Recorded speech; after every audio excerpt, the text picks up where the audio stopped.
We got it back in 2025. We had another one, but it wasn't as nice. Man, this one is a lot more nicer and got good bones. First thing we did, we had to put a big lip on it, so we lowered it. Changed tires out. Redid the whole interior. It was originally blue. And then we changed it to like black and like wood panel. Did some motor work. Got the motor running. Put on new exhaust. Just a little bit at a time.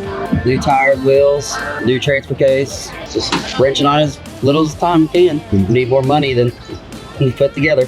Father-son deal. It's his truck. It's going to be his. Trying to teach him the ways of wrenching. I mean, I got to be patient, but it's nice to see younger generation kids get into it. Want to take interest in learning how to, work on their own stuff, and it's going to be good for them later in life. It's been fun, and it's still going to be fun. So you wanted a square body. We knew he was going to have something soon, so we looked around, and square body Chevy is where it's at. Once you're able to drive it, where's the first place you're going? I don't know. I haven't really thought that through. You like Sonic in our local town. But he drives it. We let him drive it on our road. Drives it in our yard. We got a pretty good sized yard.